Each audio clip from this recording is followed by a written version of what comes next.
Welcome back, everyone. It's time for another keynote presentation, this time with Natali Delic, on the topic of future of work with AI. This talk will address the challenges that the workforce and organizations are facing with the introduction of AI, as well as ways how to address them. The workforce of the future will combine human and AI intelligence, and that is both an individual and managerial challenge in organizations. It requires building data-driven organizations, breaking silos, and creating cross-functional, collaborative, and empowered teams. Agile, courageous, and empathetic leadership with strong change management skills and governance structures to ensure responsible AI implementations. All these are elements of new organizational culture that needs to be built, the AI culture. Enjoy the lecture. Hi, I am honored to be part of Data Science Conference again. And today I will be talking about future of work with AI. Artificial intelligence is one of the buzzwords of the year, considering the accelerated pace of disruption caused by COVID-19 crisis. Both benefits and challenges of implementing AI in the public and private sectors are being discussed, where resource efficiency, organizational resilience, and business sustainability are kind of holy grails to be found. And responsible and ethical usage of AI should provide a moral compass in that pursuit. Changes AI is bringing sometimes might seem remote, but many of them will or are already impacting all of us, each one of us. And that will be especially evident in the organizations, in the workplace. And I'm not talking only about new technologies and tools which need to be developed and implemented. I'm talking about the ways we build collective intelligence with people, things, and AI, how we establish new ways of working, collaborating, decision making process driven by data and AI, and how we instill organizational learning where human cognitive abilities will be augmented by AI. Many people still do not realize that they are interacting with AI, with different representations of AI when they are engaging with different applications, when they are using their mobile phone. We are talking about implementations in e-commerce, in smart health, your wearables, your smartwatch, your mobile phone, your social networks, your financial services, emails. So the list is quite long. And according to the framework developed by Professor Malone from MIT, there are 4 different roles in which AI is appearing. It can appear as a tool, as an assistant, as a peer, and as a manager. So I want to explain our interaction with AI, both in our daily lives and in our professional lives, so private and professional lives, through this framework. So let's start. AI as a tool is doing highly specialized tasks. And if you have iPhone, you're using AI is used for your facial recognition. So spam filtering, smart email categorization, if you're using Gmail, converting on handwritten text from your checkers into text, but through OCR also uses AI, spelling and grammar, Google Translate. All these are AI, is powered by AI. As an assistant, AI is operating with a little bit more independence, so more complex tasks. And there is myriad of assistants there that we are familiar with: Google Assistant, Alexa, Apple Siri, Microsoft Cortana, different recommendation engines in e-commerce, services that are personalized. This is more and more powered by AI, your navigation system. I'm sure that you're using many of these services. As a peer, AI is becoming a little bit more tricky, and it's already performing the same or similar tasks as humans. And you might have encountered these AI roles in some of your some of conversational chatbots you maybe use maybe for your financial services. There are some examples of physical robots as well. We've read a lot about how this is implemented in during COVID for more food delivery, drugs delivery. Then AI operate. You have also, you cannot even know whether your songs, the music that you're listening is fully human authored or they used maybe some AI powered software for composing music, composing music. There are many of these softwares available already, or maybe some contract that you received. You don't even know whether it was written by AI, but these are all roles of AI as a peer to humans. And the last role of AI and the highest role where AI has the biggest independence and highest impact on humans is AI as a manager. And it's about division of tasks, assigning them and orchestrating the whole process. And in some smart cities, managing traffic is already being done using AI. Then, if you are engaging with, if you have some complaints to maybe your telco operators, you might have been, your complaints might have been processed through some complaint resolution process that has some kind of AI manager in the background. So interaction with all these cases seems seamless in our private lives. At certain point in time, we started using these services that started probably with smartphone a decade ago, a little bit more than a decade ago, and then applications, more and more applications entered our lives. And right now, I cannot even imagine how the world will look if someone deprives us of using our smartphones, internet, and all these applications that are available around us. And many of these applications are powered by AI in some smaller or larger portion. And although there is a social dilemma around this, and there are many questions to be asked about how these technologies are being used, the fact remains that we embraced AI in our private lives and is already enhancing our abilities. It is allowing us to be smarter, faster, to live healthier, to have better quality of life. And I am emphasizing this only because it seems that our relationship with AI in organizations, and our readiness to accept AI in organizations is quite different. And that is why I cannot avoid asking one question: why does it seem so hard to embrace AI in organizations, but it is so easy to engage with it in our private lives? We literally decided to trust some organizations, some companies that are providing us, for instance, recommendations to buy something on the internet, a dress, a smartphone, a bicycle, or when we need to get navigation directions to some place. But in the organizations, we lack willingness, or many people are lacking willingness to engage with AI. There is a lot of pushbacks, huge resistance.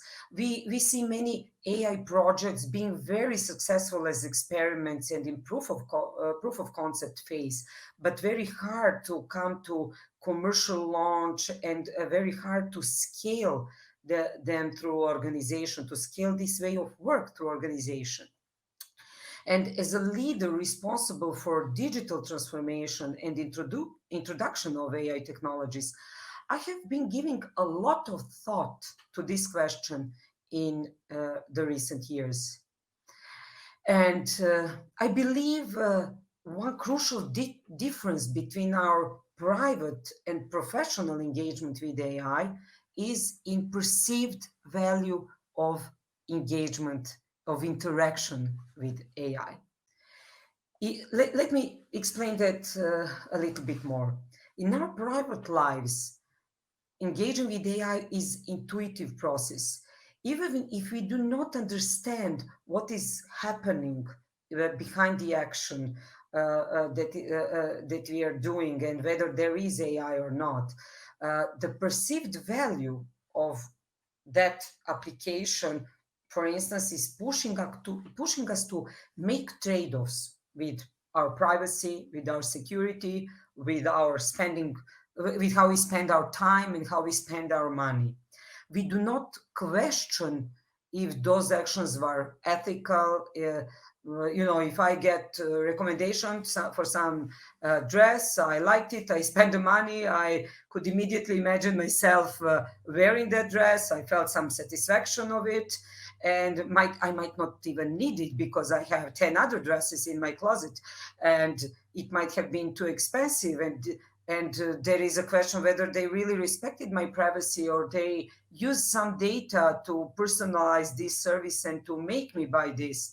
Uh, Maybe they even discriminated me in some way, but I do not know that, and probably do not even ask myself such questions in those situations, because it is all about my perceived value and my satisfaction with that item I decided to buy. And there are many other examples where we can see that AI is really creating some value or perception of value for us when we are engaging with it. But when it comes to work environment, in most companies, when we are talking about value, we hear shareholder value, company value. Of course, that is why those companies exist. Then most of those companies are talking about customer value and how we need to be customer centric. Yes, that is also a good point. No one is disputing that. And more companies are saying that their employees are their biggest assets, and are trying to make work environment in the way that is really showing that employees are biggest assets. But the question is whether employees really feel that, whether they believe that actions of the company are always taken in the best interest of them. And when we put AI into that equation, it is not surprising that we can see huge resistance and pushbacks in the companies from employees towards AI, because it does make them feel uncomfortable, and they are really questioning what is their future in those organizations.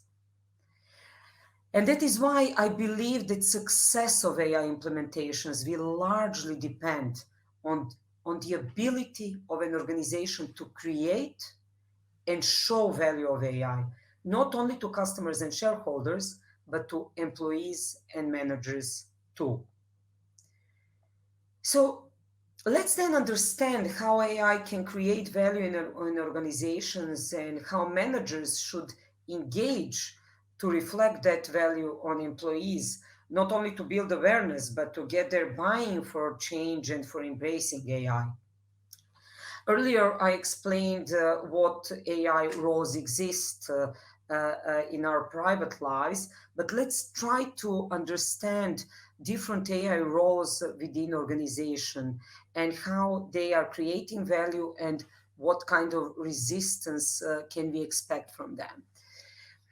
As I come from, my background is in telco industry, I selected um, two divisions of telco industry, two departments, and some examples how AI can go from tool to assistant, then to being a peer, and at the end as a manager in these departments, and what kind of changes this creates in an organization. So I picked customer service department and network operations center. And AI is a tool in customer service department can do some for simpler tasks, very specialized, like categorizing customer complaints and incidents. And in network operations center, we can think about AI doing smarter filtering of alarms because there are so many systems. Telco networks are huge. A lot of platforms, a lot of application systems. There is a large amount of alarms, and not all of them are requiring some further action. So to find ways how to filter them smartly is very important part. So this kind of application of AI is create for sure influencing better performance KPIs of individual and of course of the company. It's probably reducing some boring manual work for employees, but resistance to change will be low because AI tools will not replace humans. These are highly specialized tasks, and we are used to use computers and different applications to help us do our job better. So this will not be a big problem. It's a great way to start with AI implementations, that is for sure. And what is managerial challenge, and is there a managerial challenge for this? No, data and technology need to be in place. This is for sure challenge with AI always, and I will emphasize that many times. But decision making is not changing. There is not a trust in AI issue with this kind of implementations. There might be some training needed to use a tool, and some experts might not, be needed to be engaged in developing this kind of solution, but this is not a big challenge, and we don't expect big resistance. Let's go to the next one. AI as an assistant. We now see that AI can do a little bit more actions when it comes to customer problems and their complaints. AI now can recommend possible solutions. And when it comes to alarms, we can see AI categorizing and prioritizing alarms and even proposing based on previous experience possible resolution of this technical problem. So these smart data insights that we are getting with AI as an assistant is providing us not only faster but better decisions, which can of course improve customer experience, but they can also shorten problem resolution time. So downtime of the system might be lower, which then means that it has positive impact on your P&L as well. So here resistance to change is probably medium. People can feel now that AI is getting into their area of expertise, so employees can feel that.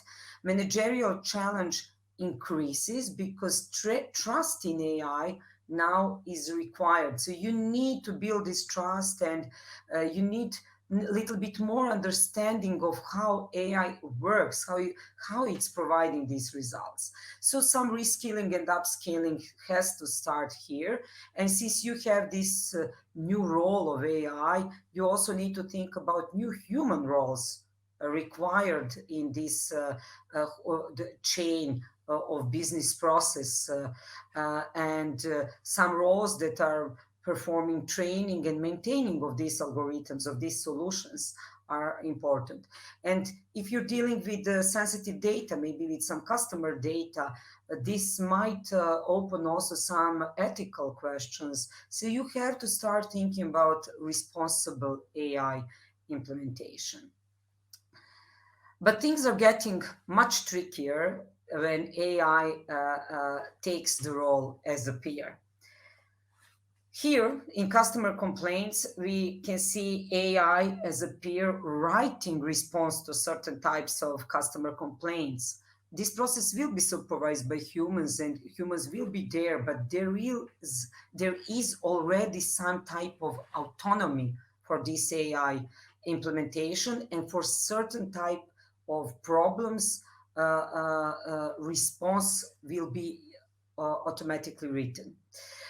Similar in Network Operations Center, you can have automatic resolution of some types of alarms. So it's not only to recommend what is resolution, but also taking action and resolving some of the problems. For others, humans will still need to be involved more deeper. So speed and accuracy of resolution here is really increasing, and this will reflect positively not only on customer experience but on costs, because the whole process is faster, less human engagement is needed. So you have lower revenue loss due to malfunction. And here we can expect already high resistance to change. AI as a peer is sometimes seen as a direct threat in organizations and can be seen like that. And this can happen even in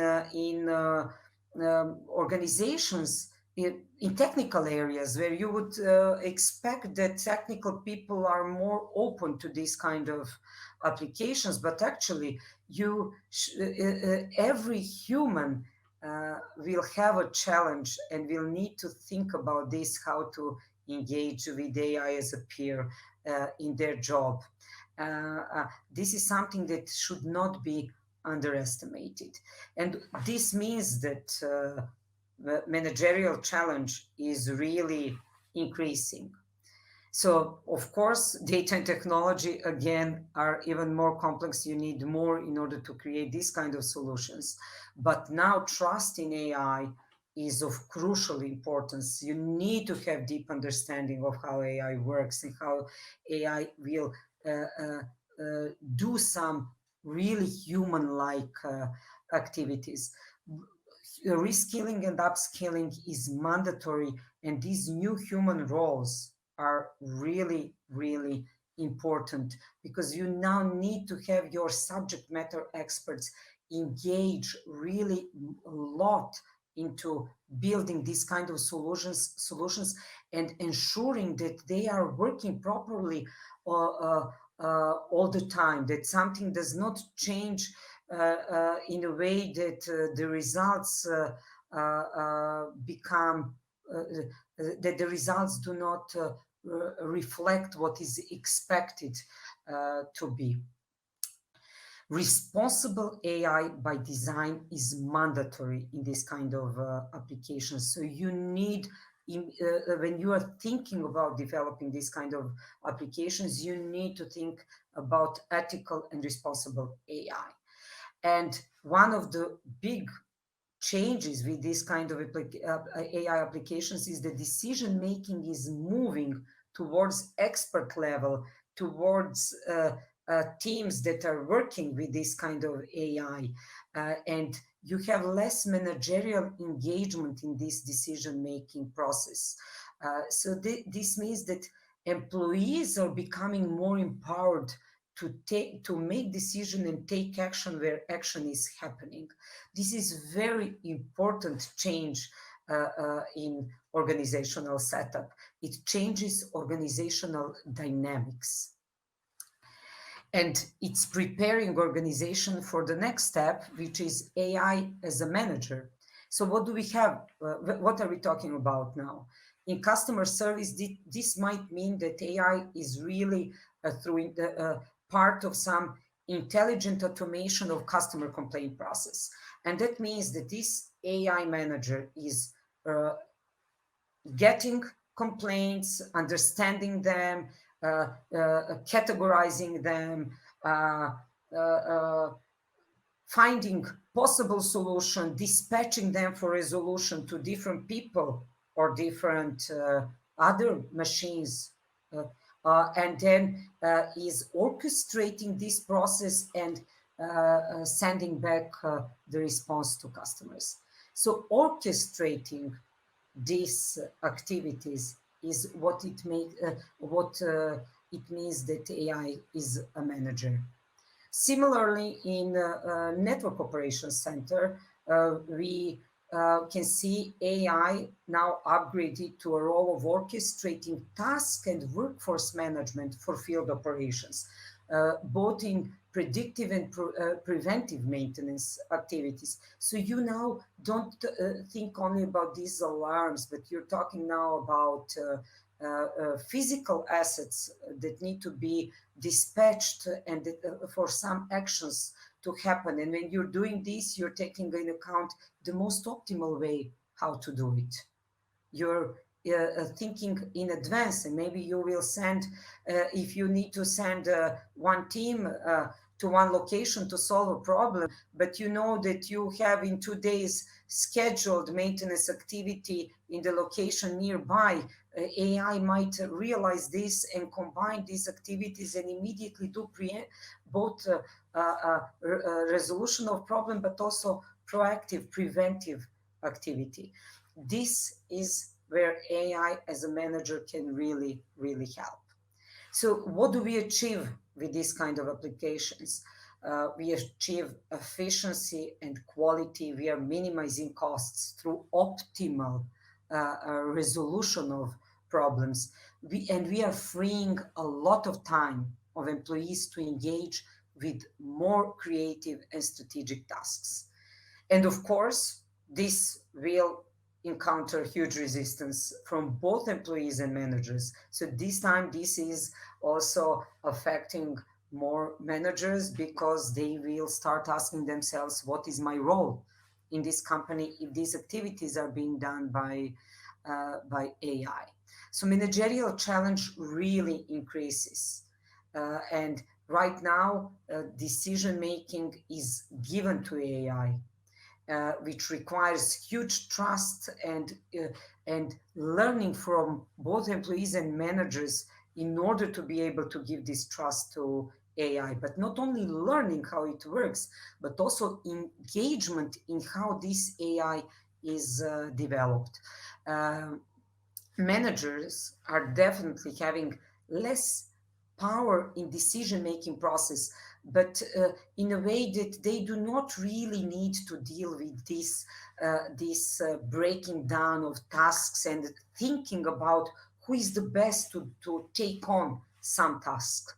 They now need to have much stronger soft skills, and they need to engage in change management because these kind of changes are huge for organizations are fundamentally being changed. So managers need to become leaders who can really tackle this change and can be like a shepherds of organization through this turmoil AI is creating. So don't think that we do not need managers.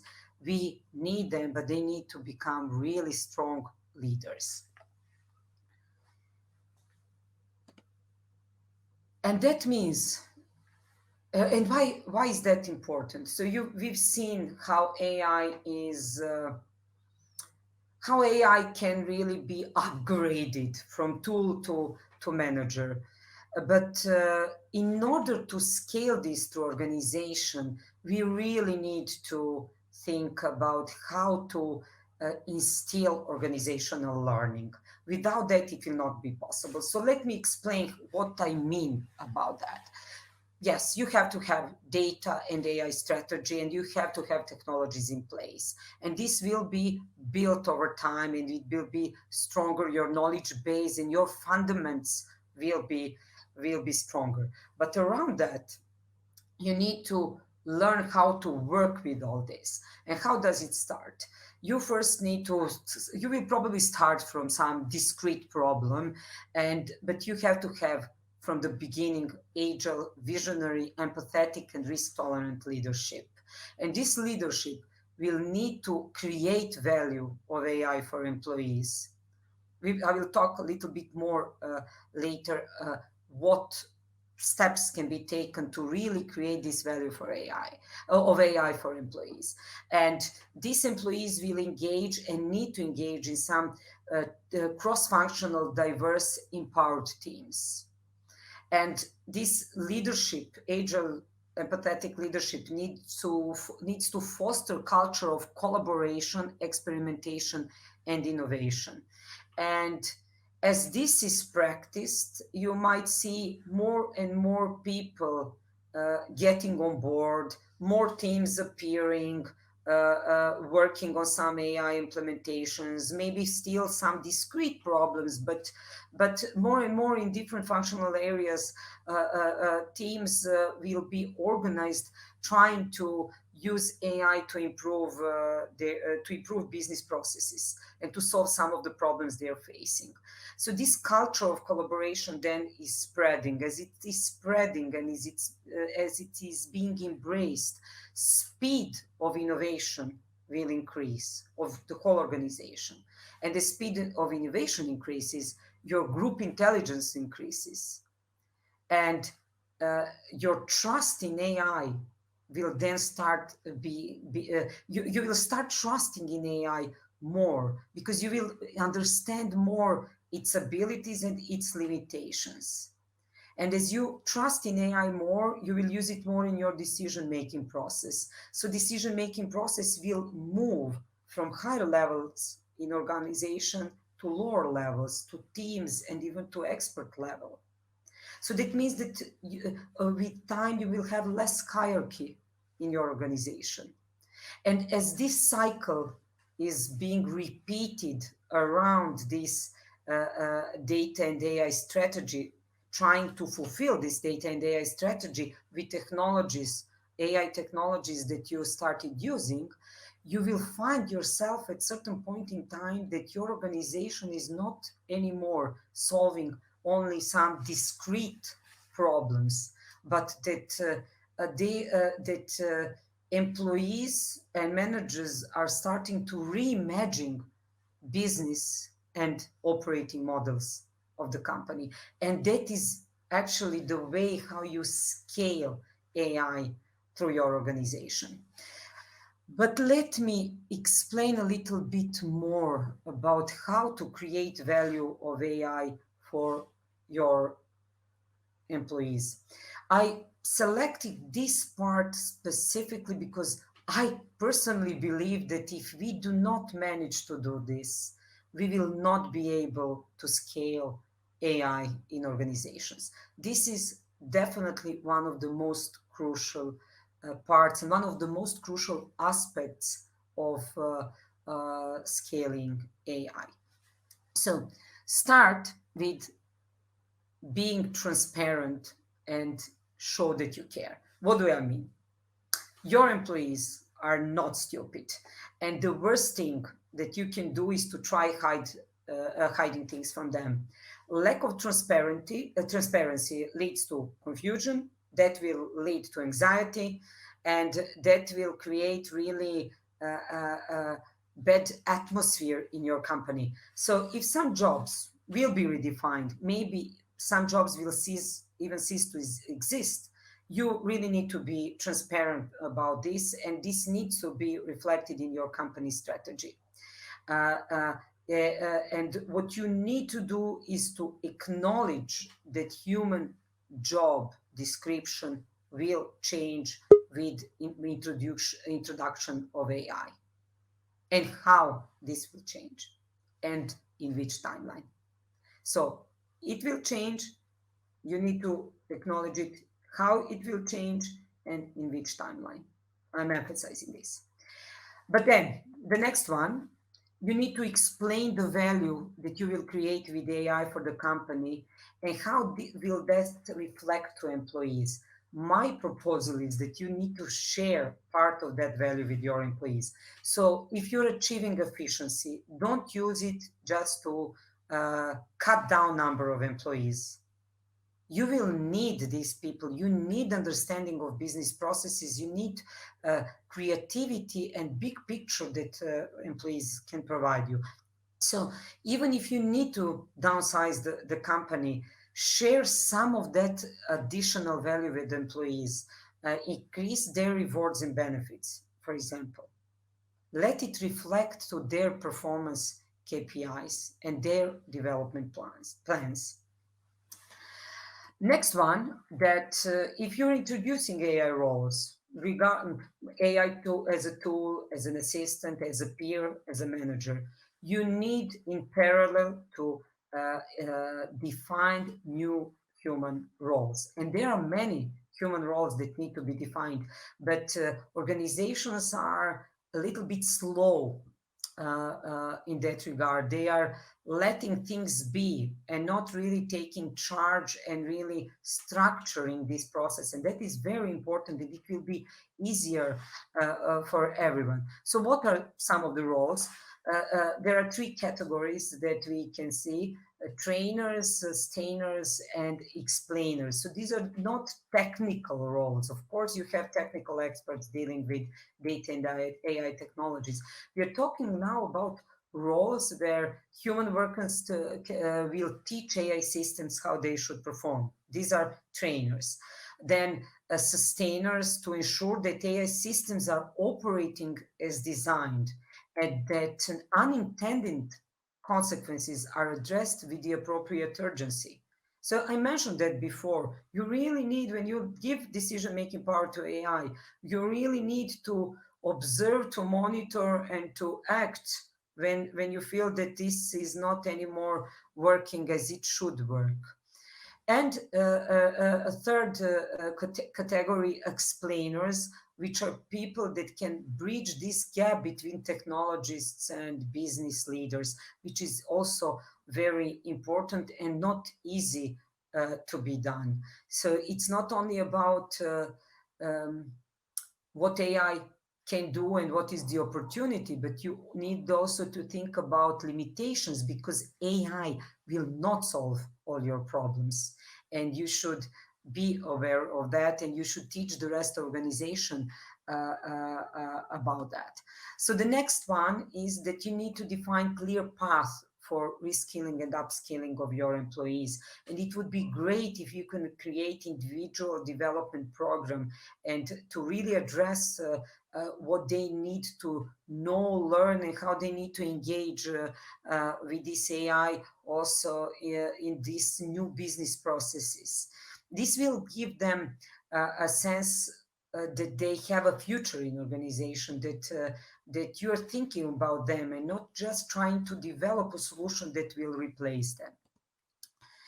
Then, with more decision power given to AI and bigger trust with AI, you need to empower your employees to use it. So this is a lot on managers who really need uh, to support their employees to use it and to make decisions and to take action, and not to ask always the managers for approval. And since I mentioned before that to work around building AI is it has to be through some collaborative, diverse, inclusive teams, and this is change of way of work, and you need to promote and reward this kind of behavior in your company. Behavior where embracing change AI is bringing is demonstrated. That will create like a butterfly effect in your company, and that is what you want to create, and this is how you do it. And don't forget about mental health of your employees.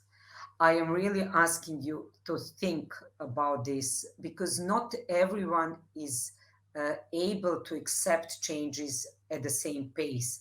And you should not leave some employees in the limbo just because they have harder time.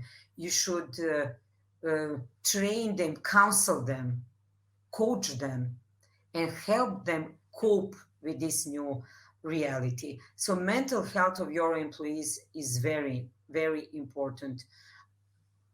You see, I started with show that you care, and I am ending this slide also with that. You really need to show that you care to your employees. But I hope that all this that I talked about does not give you impression that the future of organizations and future of work with AI is gloom, and that we should all be that we should be afraid of it.